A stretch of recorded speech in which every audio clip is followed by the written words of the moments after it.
नमस्कार दोस्तों, स्वागत है आप सभी का एक नए वीडियो में। और इस वीडियो में हम पढ़ने वाले हैं राजस्थानी भाषा और बोलियां। राजस्थान की जो प्रमुख भाषाएं, उनकी जो बोलियां हैं, उनके बारे में हम विस्तार से पढ़ने वाले हैं। ये जो टॉपिक है वो हर जो भर्ती परीक्षाएं होती, हर जो कंपटीशन होता है उसके अंदर इस टॉपिक से क्वेश्चन, एक या दो क्वेश्चन तो आते ही हैं।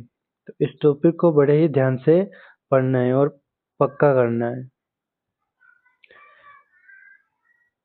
सबसे पहले शुरू करते हैं अपन राजस्थानी भाषा के बारे में। राजस्थान की भाषा के लिए राजस्थानी का सर्वप्रथम प्रयोग जॉर्ज इब्राहिम गियर्सन ने 1912 में लिंग्विस्टिक सर्वे ऑफ इंडिया में किया था।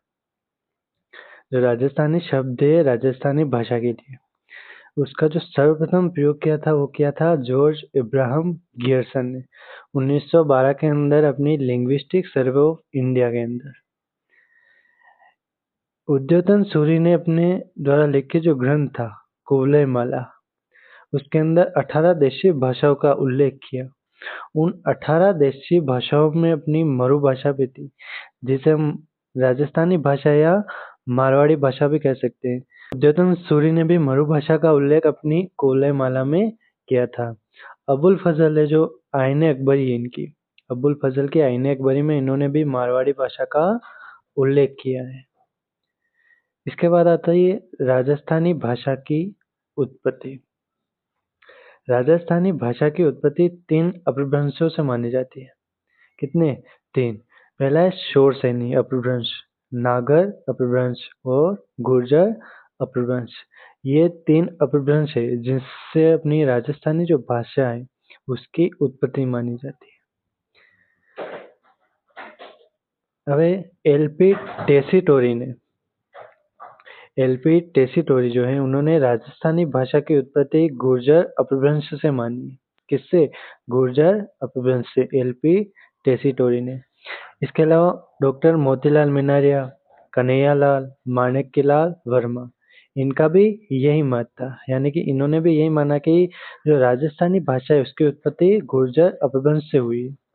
उसके बाद आता है राजस्थानी भाषा के 2 भेद हैं, एक तो है पूर्वी राजस्थानी और एक है पश्चिमी राजस्थानी। जो पूर्वी राजस्थानी, इसका जो साहित्यिक रूप है उसे पिंगल कहा जाता है। पूर्वी जो राजस्थानी उसका साहित्यिक रूप क्या कहता जाता है? पिंगल। पू से याद रखना है, पिंगल। इसके बाद आता है पश्चिमी राजस्थानी। पश्चिमी राजस्थानी का जो साहित्यिक रूप है उसे डिंगल माना गया। पूर्वी का तो पिंगल और पश्चिमी के जो है डिंगल माना गया है। अब बात करते हैं राजस्थान की बोलियां। ये जो दे रखी है वो राजस्थान की प्रमुख बोलियां हैं। मारवाड़ी, ढूंढाड़ी, मालवी, वागड़ी, मेवाती और अहिरवाटी, ये राजस्थान की प्रमुख बोलियां हैं। अब इनको एक एक से विस्तार से पढ़ेंगे। तो पहली आती है अपनी मारवाड़ी बोली। मारवाड़ी राजस्थान की एक बोली है। इसका क्षेत्र कौन कौन सा है? तो जोधपुर, पाली, नागौर, जालोर, ये 4 जिले जहाँ पर मारवाड़ी प्रमुख रूप से बोली जाती है। जोधपुर, पाली, नागौर और जालोर। अब मारवाड़ी में कौन कौन सी साहित्य या पुस्तकें लिखी गई? एक आती है अपनी वेली कृष्ण रुक्मणी, जिसे लिखा है पृथ्वीराज राठौड़ ने, ये मारवाड़ी के अंदर लिखी गई। इसके बाद आती है अपनी ढोला मारूरा दुहा, जिसे कवि कलोल ने लिखा है। इसके बाद आती है राजियारा दुहा, जिसे कृपाराम बारहट के द्वारा लिखा गया। मीराबाई की पुस्तकें, आदि पुस्तकें मारवाड़ी में लिखी गई। मीराबाई की जितनी भी पुस्तकें थी वो भी मारवाड़ी के अंदर लिखी गई। अब है मारवाड़ी की उपबोलियां कौन कौन सी है। एक तो है मेवाड़ी। मेवाड़ी जो है मारवाड़ी की उपबोली है। खेराड़ी, गोड़वाड़ी, शेखावाटी, बांगड़ी और थली, ये 6 प्रमुख मारवाड़ी की उपबोलियां हैं। पहली आती है अपनी मेवाड़ी। तो मेवाड़ी मारवाड़ी की उपबोली है, ये ध्यान रखना है। इसके क्षेत्र कौन कौन से? तो उदयपुर, राजसमंद, चित्तौड़गढ़ और भीलवाड़ा। साहित्यिक पुस्तकें। साहित्य और पुस्तक कौन कौन से इस भाषा में लिखे गए? तो कुंभा की जितनी भी पुस्तकें थी जैसे संगीत राज, संगीत मीमांसा, सूद प्रबंध, ये सारे जो है मेवाड़ी के अंदर लिखे गए थे। इसके अलावा लक्ष्मी कुमारी चुंडावत की पुस्तकें मुम्मल, मांझल रात, आमोलक, वाता, ये सारे जो साहित्य या पुस्तकें थी वो सारी की सारी मेवाड़ी के अंदर लिखी गई। इसके बाद आती है अपनी खेराड़ी। खेराड़ी भी मारवाड़ी की उपबोली है। अब कौन कौन से क्षेत्र में बोली जाती है? तो शाहपुरा, भीलवाड़ा व बूंदी के कुछ भाग, बूंदी का कुछ ही भाग जैसे इंद्रगढ़ और नेनवा तहसीलों को छोड़कर इन क्षेत्रों में ये बोली जाती है। शाहपुरा, भीलवाड़ा और बूंदी के कुछ भाग को छोड़कर। इसके बाद आती है खेराड़ी जो उपबोली है वो मेवाड़ी, हाड़ौती और ढूंढाड़ी का मिश्रण है। खेराड़ी जो है इन तीनों बोलियों का मिश्रण है, मेवाड़ी, हाड़ौती और ढूंढाड़ी का। इसके बाद आती है गोड़वाड़ी। गोड़वाड़ी भी मारवाड़ी की उपबोली है। गोड़वाड़ी जो है वो पाली और जालोर के अंदर बोली जाती है। पाली और जालोर में। साहित्य और पुस्तकें, तो बिसलदेव रासो जो कि नरपति नाल के द्वारा लिखी गई थी, ये भी गोड़वाड़ी भाषा में लिखी गई थी। गोड़वाड़ी में लिखी गई पुस्तकें बिसलदेव रासो जिसे नरपति नाल के द्वारा लिखा गया। अब आती है शेखावाटी। शेखावाटी भी मारवाड़ी की उपबोली है। शेखावाटी शेखावाटी क्षेत्र में बोली जाती है जैसे चूरू, सीकर और झुंझुनू। चूरू, सीकर और झुंझुनू के अंदर बोली जाती है। शेखावाटी उपबोली पर ढूंढाड़ी का भी प्रभाव दिखाई देता है। शेखावाटी पर ढूंढाड़ी का भी प्रभाव दिखाई देता है क्योंकि शेखावाटी जो क्षेत्र है वो जयपुर के निकट है। ये चूरू, सीकर, झुंझुनू ये जो है जयपुर के निकट है और जयपुर में बोली जाती है ढूंढाड़ी। तो ढूंढाड़ी का प्रभाव शेखावाटी पर भी पड़ता है। इसके बाद आती है बांगड़ी। बांगड़ी भी मारवाड़ी की उपबोली है। क्षेत्र कौन कौन से? तो चूरू, गंगानगर और हनुमानगढ़। बांगड़ी पर पंजाबी का प्रभाव दिखाई देता है। बांगड़ी जो बोली है उस पर पंजाबी भाषा का प्रभाव दिखाई देता है। अब आई अपनी थली। थली भी मारवाड़ी की बोली है। क्षेत्र कौन कौन से? तो जैसलमेर और बीकानेर। बस क्षेत्र याद रखना कौन से क्षेत्र में बोली जाती है, तो जैसलमेर और बीकानेर में। और थली जो है वो मारवाड़ी की उपबोली है। दो चीजें ध्यान में रखनी है। अब आती है अपनी दूसरी बोली ढूंढाड़ी। ढूंढाड़ी भी राजस्थान की एक बोली है। ढूंढाड़ी कहाँ कहाँ बोली जाती है? जो जयपुर, किशनगढ़, लावा, दौसा, सवाई माधोपुर और अजमेर के कुछ भाग में बोली जाती है। कहाँ कहाँ पर? जयपुर, किशनगढ़, लावा, दौसा, सवाई माधोपुर और अजमेर के कुछ भाग में। साहित्य और पुस्तकें, तो दादू संप्रदाय का जो साहित्य था जैसे रजबवाणी, सरवंगी, सुंदर विलास, ये जितने भी साहित्य थे दादू जी के वो सारे के सारे ढूंढाड़ी के अंदर लिखे गए हैं। तो दादू संप्रदाय की पुस्तकें ढूंढाड़ी में लिखी गई। अब इसकी उपबोलियां, ढूंढाड़ी की कौन कौन सी उपबोलियां हैं? तो 6 उपबोलियां हैं। हाड़ौती, तोरावाटी, चौरासी, नागरचोल, काठेड़ी और राजावाटी, ये सारी की सारी हाड़ौती की उपबोलियां हैं। अब इन पे एक एक पर विस्तार से चर्चा कर लेते हैं। तो फर्स्ट में आती है अपनी हाड़ौती।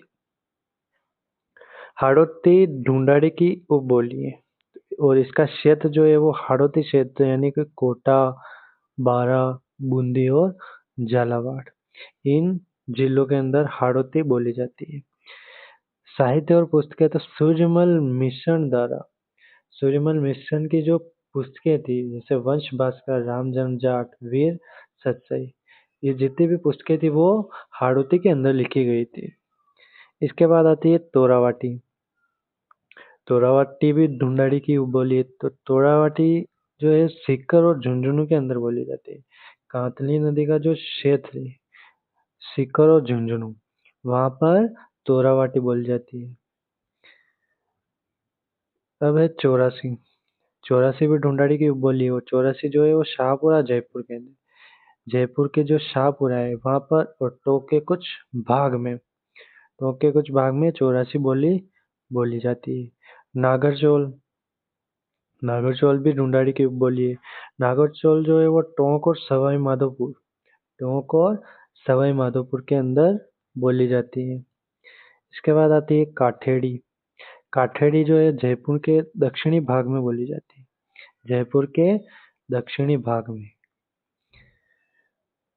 एक है राजावाटी। राजावाटी जो है जयपुर के पूर्वी भाग में बोली जाती है। काठेड़ी तो जयपुर के दक्षिणी भाग में, और राजावाटी जयपुर के पूर्वी भाग के अंदर। तीसरी बोली आती है अपनी मालवी बोली। मालवी बोली मध्य प्रदेश के मालवा क्षेत्र, मध्य प्रदेश का जो मालवा क्षेत्र है, जैसे उज्जैन, नीमच, रतलाम, इंदौर और मंदसौर, इसके अंदर बोली जाती है। और राजस्थान में ये जो है वो झालावाड़, कोटा, बारा और प्रतापगढ़ के कुछ भागों में बोली जाती है। राजस्थान में कहाँ कहाँ बोली जाती है? झालावाड़, कोटा, बारा और प्रतापगढ़ के अंदर। मालवी बोली पर मारवाड़ी और मेवाड़ी का प्रभाव दिखाई देता है। मालवी जो बोली है उसके ऊपर मारवाड़ी और मेवाड़ी का प्रभाव दिखाई देता है। अब इसकी कुछ उपबोलियां हैं, दो उपबोलियां, एक तो है निमाड़ी और एक है रांगड़ी। निमाड़ी और रांगड़ी। निमाड़ी मालवी की उपबोली है और निमाड़ी को दक्षिणी राजस्थानी कहा जाता है। निमाड़ी जो इसको दक्षिणी राजस्थानी भी कहा जाता है। एक है रांगड़ी। रांगड़ी मालवा के राजपूतों की भाषा है। रांगड़ी जो है वो मालवा के राजपूतों की भाषा है। इसके बाद आती है वागड़ी। वागड़ी बोली, वागड़ी राजस्थान की एक बोली है। उसका क्षेत्र कौन सा है तो डूंगरपुर और बांसवाड़ा, राजस्थान के दक्षिण के अंदर डूंगरपुर और बांसवाड़ा के अंदर बोली जाती है। साहित्य और पुस्तकें, इस बोली के अंदर कौन कौन से साहित्य लिखे गए और कौन कौन सी पुस्तकें लिखी गई है। तो एक है संत मावजी की रचनाएं। संत मावजी की जितनी भी रचनाएं थी, ज्ञान भंडार, अकल रमन, सुरानंद, ये सारी की सारी वागड़ी के अंदर लिखी गई थी। वागड़ी बोली पर गुजराती भाषा का प्रभाव दिखाई देता है, क्योंकि डूंगरपुर और बांसवाड़ा जो क्षेत्र है वो गुजरात के निकट है, तो इस पर गुजराती का भी प्रभाव पड़ा है। जॉर्ज ग्रियर्सन ने वागड़ी को भीली बोली कहा है। जॉर्ज ग्रियर्सन जो है उन्होंने वागड़ी जो बोली है उसको भीली बोली भी कहा है। अब आती है मेवाती। मेवाती राजस्थान की एक बोली है और अलवर और भरतपुर के अंदर बोली जाती है। कहाँ पर? अलवर और भरतपुर के अंदर। साहित्य और पुस्तकें तो चरणदास जी की जितनी भी रचनाएं थी, जैसे भक्ति सागर, संदेश सागर, ये सारे के सारे मेवाती के अंदर लिखे गए। लाल दासी की जितनी भी रचनाएं थी, जैसे रमेश्वर चरित, मिथिला रामायण, ये भी जो है वो मेवाती के अंदर लिखी गई थी। तो चरणदास जी की और लाल दास जी की जितनी भी रचनाएं थी वो मेवाती के अंदर लिखी गई। अब आती है अपनी अहिरवाटी बोली। अहिरवाटी राजस्थान की एक बोली है। अहिरवाटी के क्षेत्र कौन कौन से? तो कोटपुतली जयपुर से